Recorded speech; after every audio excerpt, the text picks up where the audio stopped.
remember the first day I told my dad, Dad, I'm bringing a man to come see a you. man. And where is it from? Where is it from? Parents will They will always ask you, that. I didn't know my husband's His own Benue existed until I met him. I only used to hear of Idoma and Tiv. yeah, when I heard Igede, what was that?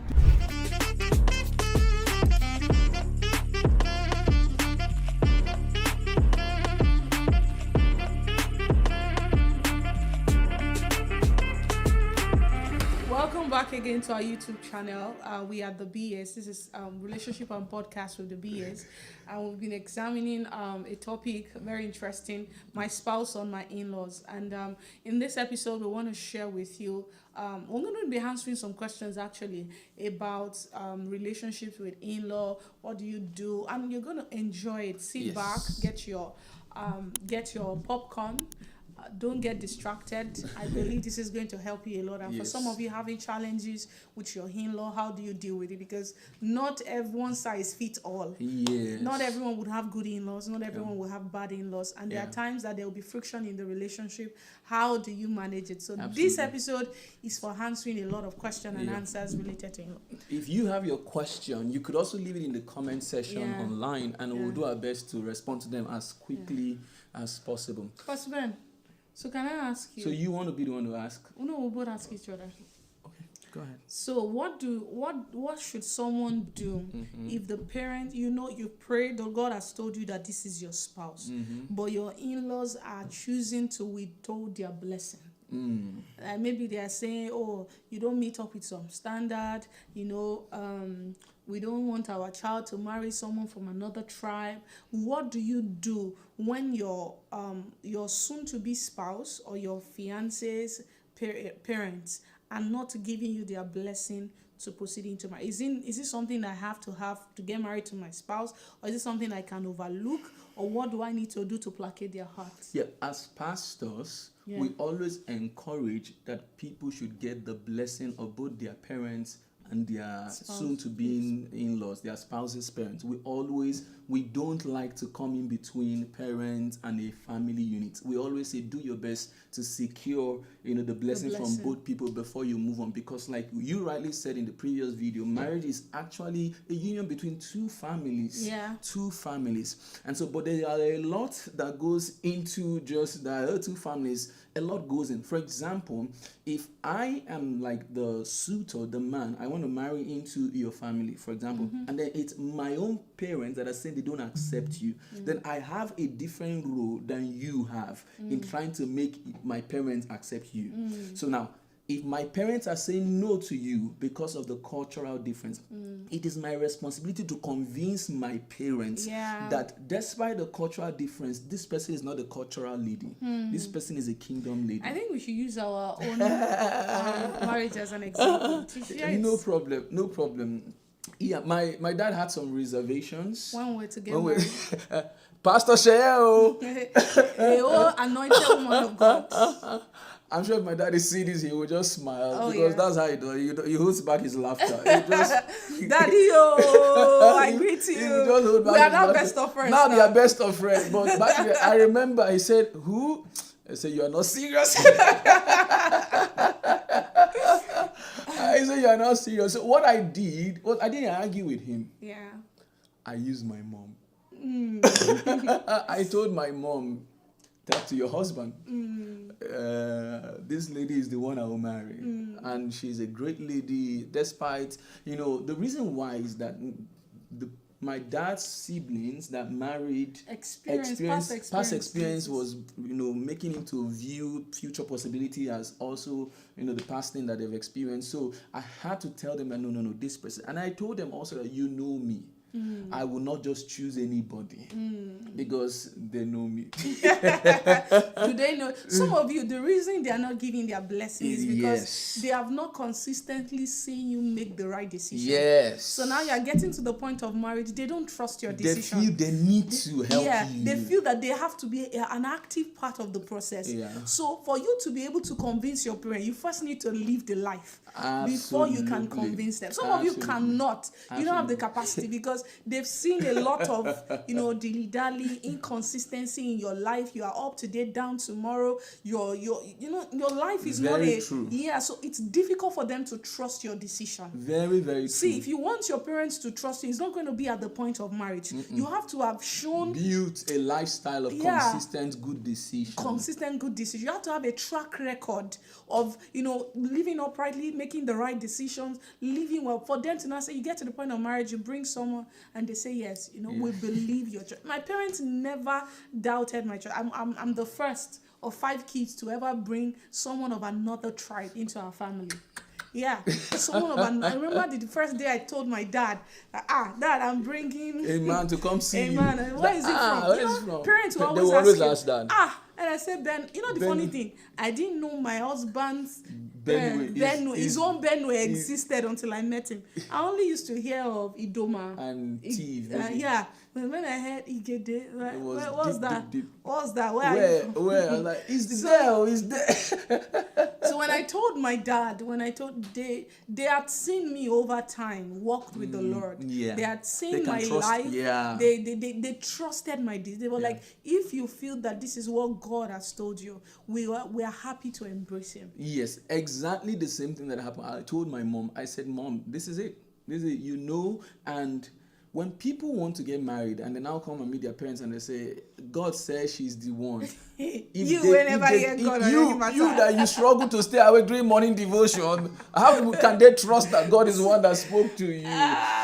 That's why parents feel a need to actually be actively a part of their children's choice, because they don't trust your own decision yet. Another thing is that as at 35, you are still living under their roof. Then they will make a decision for you. Of course, they have to decide for you. You have not even been strong enough to stand on your own, get an apartment. You are saying you want to add another life to the life you're already living. So it will be very difficult. I just want to encourage you as a single person. There is a way you have to live your life before your parents. I'm not saying you should fake it so that they will accept you. No, you can't hide your reputation. They give birth to you. They know you. They will know when you are lying. They will know when you are there. Yeah. So you tell them about the convincing. I remember when we were going to have the wedding, my father-in-law was like, we'll do the traditional at your place, and then we'll do the white wedding. So my dad is of the opinion that the traditional wedding is the wife's thing to do. It's the cultural thing. That we satisfy the traditional wedding. That the white wedding is actually the man's thing. So if we go to the woman's place and we do the traditional wedding, then the white wedding should be done in the man's place. And so I said, well, that's not how it's done, especially the Yoruba people. You're coming to marry. He said, in their own place, that's how it's done. It became a little issue. I remember we stood there. We had to talk. I said, Daddy, but that's how they do things. He said, so when he finally caved in, he now looked at my other siblings. I said, all of you, listen now. When is your time? I don't want to hear anything. When is the traditional wedding you want to marry the lady, we will go there and do it. When is the white wedding, how can they say Agbo's son is getting married and it's not? I now know where the source of this thing is, but I won't say. These are some of the challenges that intertribal or intercultural marriage you might have. There's a way they are used to doing things in their own culture. There's a way we are used to doing things in our culture. So one of the agreements we had to make is that, okay, we'll do it according to the demands of my own culture. But then we decided that we're going to have another party for the Thanksgiving, where the entire family will be gathered again, and it will be as though we are doing third wedding. In fact, we wore our Igede outfits just to satisfy them. Satisfy this is another traditional marriage. So there's a wisdom in how to do it, but you will be the one to convince your own parents. Exactly. It wasn't her responsibility to convince my dad. No. It was my responsibility to convince my own dad. Yes. So, but in a situation where, for example, her parents does not want to, and does not want me, for example, right? Yeah. And then we've talked about your own responsibility to convince your parents. Now, my own responsibility when the love of my life's parent doesn't want me is honestly be strong to my to my potential spouse, right? Convince my spouse that I am good for you, and the fears that your parents have over me is not me. I shouldn't fight you. That why wouldn't your parents accept? No, I should further try to strengthen your resolve by saying, listen, I know that I may not be able to get through to your parents, but I promise you this, I will never do this, I will never do that. And then honestly take it to the place of prayer and I was going to say that too. And say, Lord, the heart of a king is in your hands. You can turn it as you turn the waves of the sea. Please touch them, change them for me. Sometimes we fight the wrong people. Maybe you're having like an opposition from your in-law or your in-law to be, for example. Instead of getting mad at them, take it to the place of prayer. God has given you a conviction that you should marry your soon-to-be spouse. Say, why can they say I shouldn't marry the woman? Don't fight them.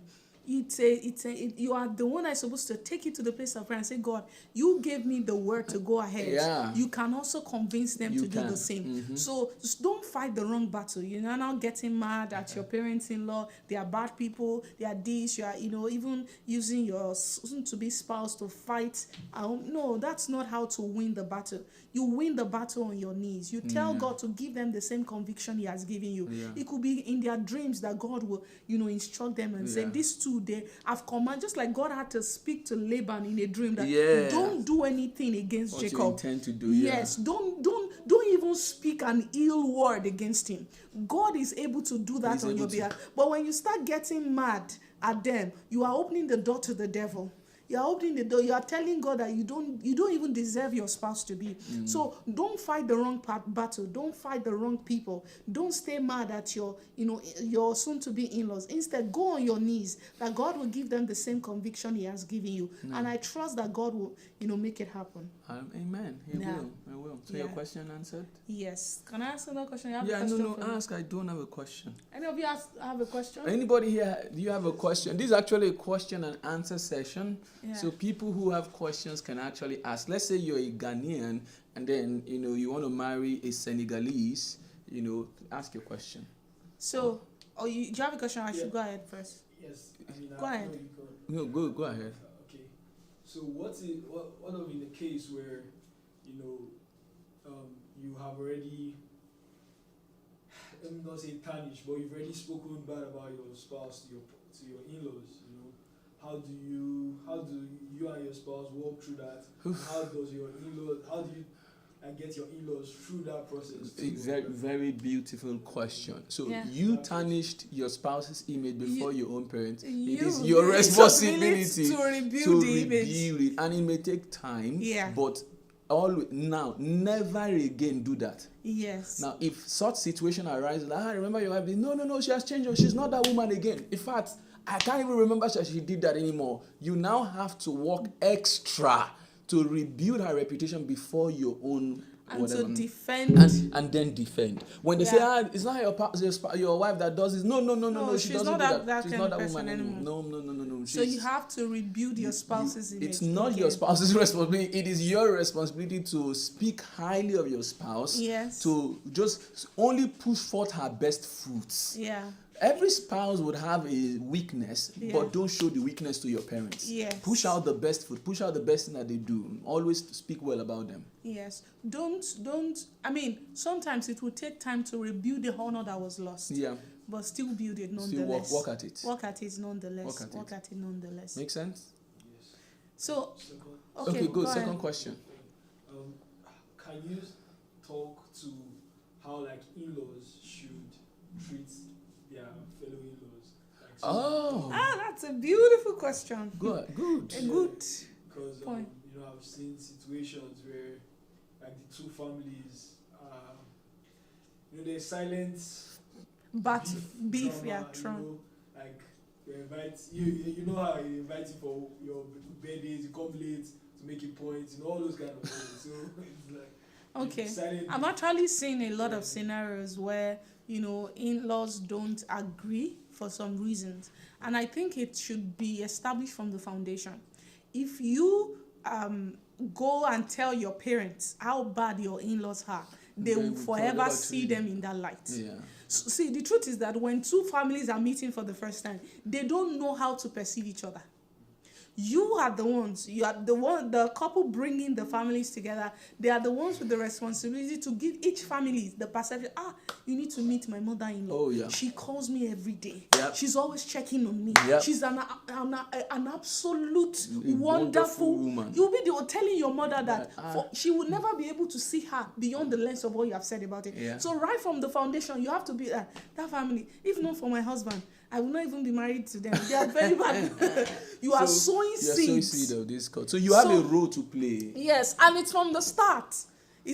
I never told my parents. Maybe if they watch this video now, because they watch our videos, that's when they will know that maybe my father-in-law at some point said, oh no, the white wedding had to be. I never mentioned it to my parents, not once. If they are hearing it, it's probably the first time. This is going to 5 years of marriage. Because I don't want them to perceive, my parents-in-law in a different... They honor themselves. Because you will be the one to, tell your parent or present to your parent how they should perceive your in-laws. Yeah. So I've seen a lot of bad relationships. Now, if they're already in a bad relationship, it is still the responsibility of the couple to try and mend it. Yeah. Never speak ill of your in-laws to your parents. Yeah. And never speak ill of your parents to your in-laws. No matter how bad they are, you must protect that relationship. Yeah. Yeah. And if they can't be together, try not to put them together. Yes. I mean, sometimes peace. Peace is maintained at a distance. They don't see, they don't attend function. They just honor themselves from a distance, which is okay. They don't have to mingle, and they don't have to. As long as both families are at peace, no problem. Yeah, still send them invitations. Yeah. Still do. If they show up late, it's fine. Don't hold it against them. Yeah. You get my point, right? If they want to make a statement, let them make their statement. Yeah. It's just fine. That's why I said there has to be what is called overlook anointing. Just overlook. Many things. Don't never report your in-laws to your parents. Yeah. Never. Like we said, because of the emotional connection, they will always take sides. And they will always be biased towards you. Yeah. So you need to keep them in a good light. Yeah. Any other person, or you want to ask a question? Yeah, I had a question. Let me try and remember now. Any other person while she's... Okay, so what can a lady do that, her mother-in-law does not love her, no matter what she does, because she believes that she's not good enough for her son. So every attempt to make the woman love her, and she loves the guy, but it's just the mother. And the mother keeps telling the son, this lady is not good for you. What should the lady do? To continue to, earn the mother's attention, to continue to earn her own, or she should just move on? Because it's something, what if it happens in the case of the guy? Like the guy is not accepted by the girl's father, for example. What should he do? So it's a two-way thing. So let me use the lady instance where the mother of the guy feels that the lady is not good enough for her son, right? Most times that's the scenario. Yeah. Because mothers can be very protective of their boy, and they feel that no woman is good enough for their son. Yeah. Now, what the lady should do when she has tried and then the mother still feels that way, stop trying and focus on your husband. When your husband's life is going upward and forward, is the clearest statement that I am good for him. Powerful. It's the clearest statement because, like you said, pick your battles. Yeah. Allow her. If some people have it in their mind, you are never going to be good. No matter what you do, there's a lens that they look you through. Yeah. They will never see. So allow them. Time has a way of removing scales from people's eyes sometimes. Sometimes. When they are getting older, my daughter, come. Hope you're doing well.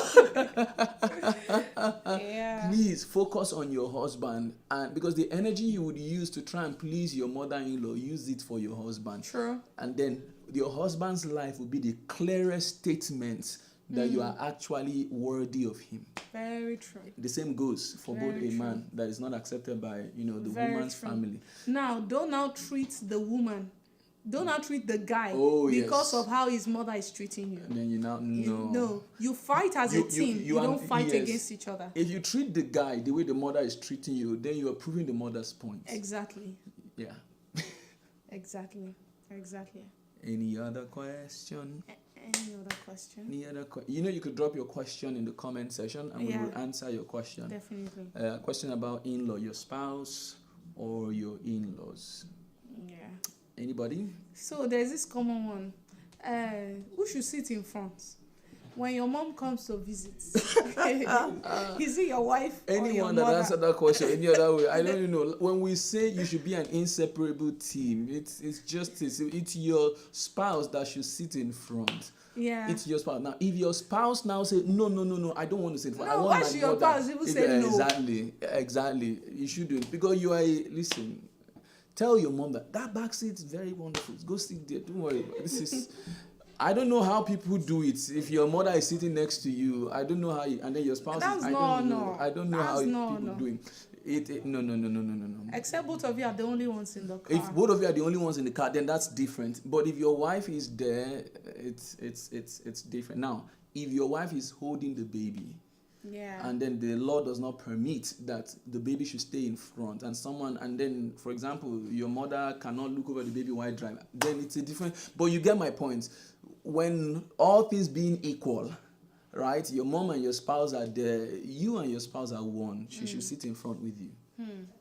She should sit in front with you. Can I ask another question? Yeah. What do you do in a situation whereby maybe the guy is not rich enough and the girl is from a wealthy home, and they feel, oh, you're going to suffer in this marriage, you can't marry this guy. What can the guy do to prove his love and is to prove that he's worthy of the girl? And second scenario is if the guy has to, let's say, move into maybe a financial difficulty, they don't have anything to go, they're already married, and then they have to move in with the in-laws. How can a man handle that kind of situation? So please, the second situation is a different ballgame. So let's deal with the first situation where the guy is not rich enough, and the girl is richer than the guy, and then the girl's family now feels that no, you're not rich enough. So the question is, what should the guy do to prove that he's worthy of the girl? Honestly speaking, don't do anything to prove. If you need to, you will continue to prove until you die. Listen, if your actions can't speak for itself without you going out of your way to prove, if there are things showing that I may not be where I want to be now, but I am in the process, I'm in school, I am working hard, I am starting a business. If you are sitting at home, you're not doing anything, it's a different thing. But are you actively working on your game, but you're not there yet? The little you're doing, are you excellent in it? Are you serious with your crafts? Are you, if they can't see the potential in you, then they're not the right person for you. Because they will forever feel that they did you a privilege to marry this poor boy. But you are poor physically does not mean you're poor at heart. It's like saying Joseph. What would Joseph do if Joseph was in prison? Right? He didn't have anything. No family, but no he money. He had the wisdom to be the prime minister. He just didn't have the opportunity yet. If the lady cannot see the prime minister in the prisoner, the lady is not worthy of the prisoner or the prime minister. So it's not the guy that is supposed to prove himself worthy of the girl. It's the girl that should see herself worthy enough to even marry someone with a potential. That there is listen. I was not always like listen, many married people are more attractive than singles because work has been done. You saw the potential. You saw the future. You saw that the hairstyle can be different. So many things that on the rough edges were still there. I didn't have to do anything to prove myself. You could tell that, this person is going to a good direction. From what we can see, this person has a future. Now, there are people that are NFA, no future ambition. They're not doing anything. They're not trying to do anything. They just say, I love you. That's when the parents or the girl's concern should be really high. Because if you're not doing anything, then you're going to mooch and mooch and mooch and mooch and mooch over the girl and the girl's family.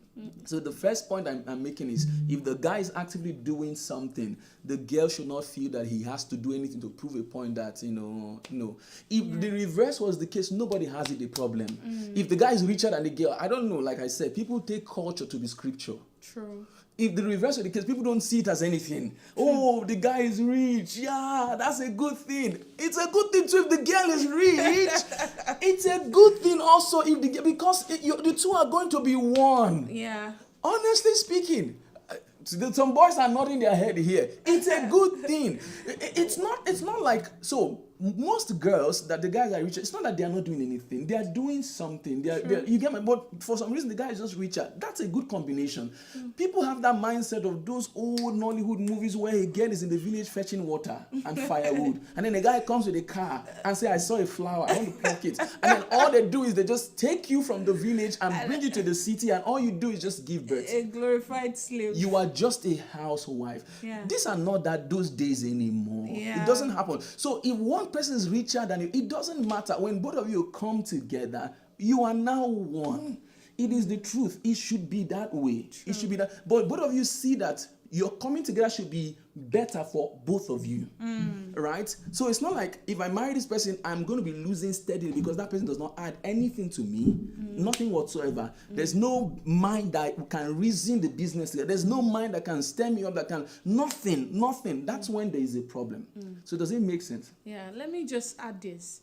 If you are a person and you bring a potential suitor, a lady, for example, and you bring a potential suitor to your parents that this is who you want to marry, and they tell you, you can't marry this guy because of this, because of that. Let me say this. If you are not a solid Christian, you don't have a good walk with God, a consistent walk with God, and your parents say something and say, don't marry it, please accept. That's the voice of counsel over your life to prevent you from destruction. Because it's not every scenario that your parents are wrong. I need to put that out there. There are people that they can't even hear God for themselves. They have not grown in their walk with the Lord. They are not consistent. So you can't just say, this is who I want to marry. My parents are not that may be the voice of counsel over your life that God is using to prevent you from destruction. So we are not outrightly saying, every time your parents are wrong. You have to disobey. You have to rebel. No. There are good parents out there. They know the Lord. They've walked with the Lord for years. They can see things even before you see them. So if they still no, there is no way in this one, please listen to them. Especially if you yourself, you don't believe you. For some of you, I'm depending on the prayer of my mother. Thank God. You had better listen to the counsel of that mother when you say don't marry. You got what I'm saying, right? Before you say, my parents are just being difficult. My parents are not being hard. They may be the voice of counsel over your life. And I want to use this opportunity to appreciate my parents and my parents-in-law, who are also my parents. Thank you for being amazing parents to us. Thank you, Daddy. Thank you, Mommy. We are so grateful. Thank you for this journey of marriage that has been so easy for both of us. Your prayers, your counsel has propelled us in ways, because I know our parents watch our video. We just need to say this out there. Thank you for your counsel. We love you. Absolutely. Genuinely. We deeply love you. What's your second question? It's about... is it something much over the man is they are married but is... A scenario whereby maybe a man loses his job or something happens and then he needs to move into his in-law's place. How do you relate with your in-law? It's easier when it's your in-law that is coming over to visit you and you have to accommodate them in your space. What do you do when it's your in-law that have to accommodate you in their own space? I do hope that, I wish I could talk to the in-laws because at the lowest of a man's life, if he cannot rely on family, then the man does not have anyone. Wow. It's the worst place a man... That situation is worse than losing the job. Wow. If the man... Do you get my point? Now, if the man who was doing well outside of the house, for any reason, loses his job and loses the house and needs to move him back, it's the biggest shame. Yeah. If you make him feel smaller again, his ego will be forever crushed. Forever crushed. If that man makes it, he will not like you people. Speak to a man's future. Tell him, don't worry, a better job is coming. Yeah. Stay, don't worry. I know, stay. We'll pray to God. Let's make sure a better job is coming. We know you are hardworking. It's their loss. Don't worry. Speak the king out of the man again. Because he already is struggling with an internal conflict. I am a failure. I brought my family to come and live in my wife's house. You know, like I brought. He's struggling with an internal failure.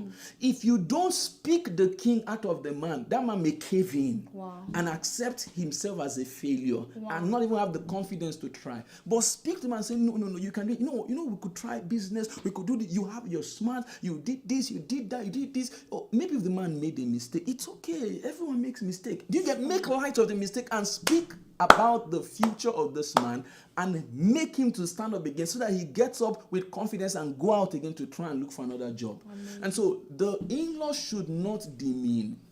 It's going to be momentary. If they don't have a place to fall back to, then why is there a family in the first place? Wow.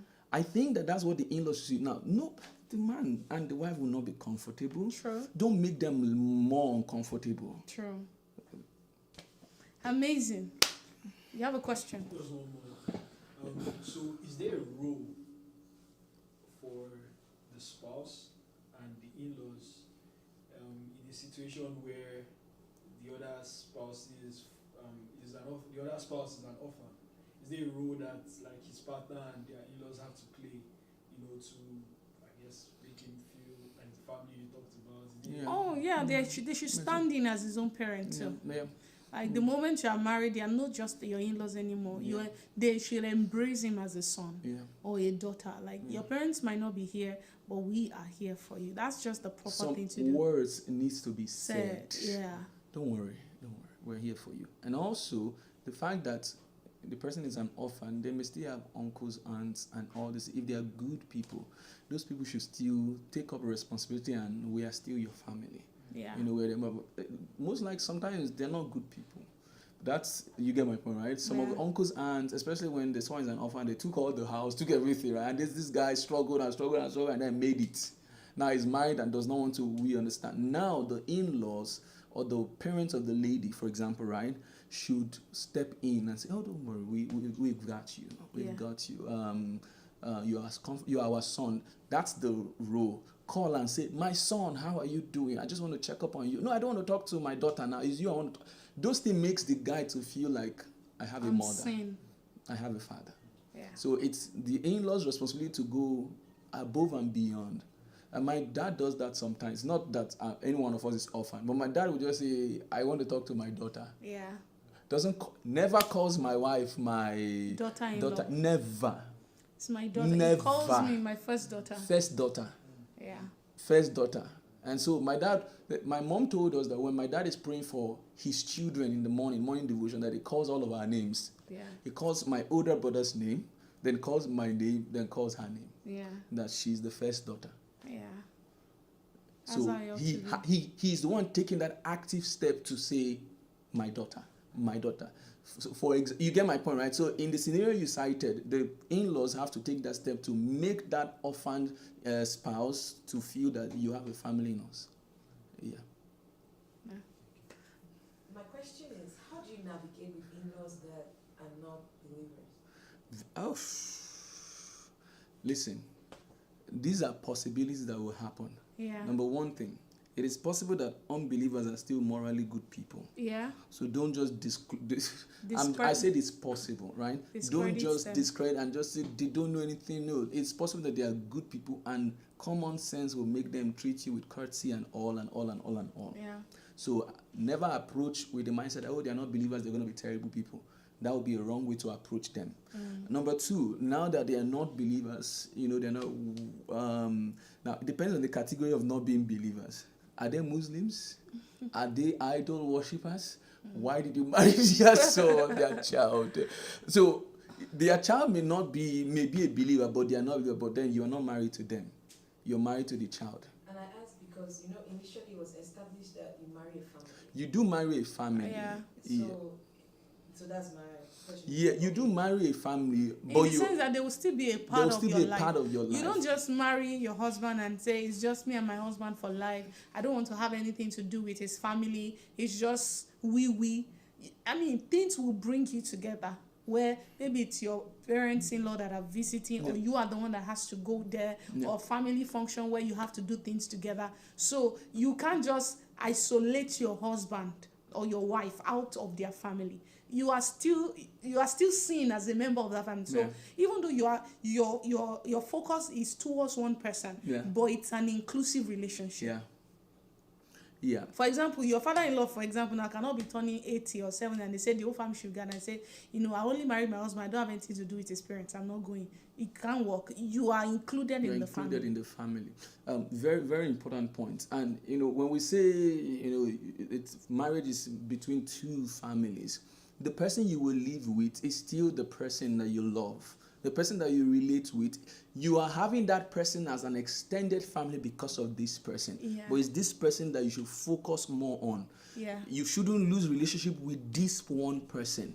If that relationship with the in-laws don't work, this one should work. This, you owe God and your future. This one.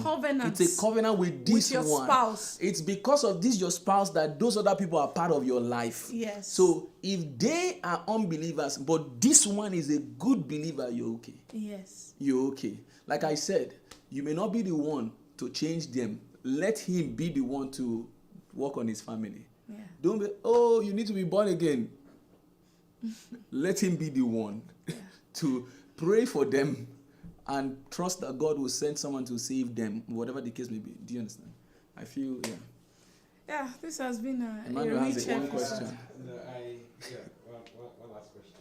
So what if a guy is ready, to get married, but the father of the lady says no because he wants the daughter to first, get a job, and so that she'll be able to take care of herself in marriage, or that she still has a long way to in school to go before probably getting. You want to answer? Go on. I wanted to say the easiest way to change a man's mind is buy him a gift. When you buy him a very big gift, you're indirectly saying, I have enough to take care of your daughter for both of us. Do you understand? Okay. His concern is that this guy doesn't have enough. Let her stand on her 2 feet so first. That and the then daughter will not suffer convince him that you're not going to pull her out of school. You're not going to stop her from getting a job or building a career. That she's going to still do all of those. In fact, anything, you're going to do that. You understand, right? Yeah, I mean, when I married my husband, he was still a student. So, honestly, there were many things that I felt were not in place we're not just focused on the present, we're looking at the future. So, I believe this has been a rich episode. Thank you, everyone, for joining us. Don't forget to like, comment, drop a comment. If you have questions too, you can drop it in the comment. Subscribe, turn on your notification, and also share this video with someone. Share it on your social media channel, please. What is please in other language? Ejo. Ejo, and I know another language. Please. Por favor. Por favor is please, right? Oh yeah, por favor. Por favor. Is that French? Hey, Spanish. Oh, okay. What about French? Please. S'il vous plaît. S'il vous plaît. S'il vous plaît. S'il vous plaît. S'il vous plaît. S'il vous plaît. S'il vous plaît. Please, you see all the stress we are going through just to say please. All right, guys, thank you so much. God bless you. We know this has been a blessing. It has blessed you just as the way it has blessed us. We'll see you again next time. Have a wonderful time. Bye.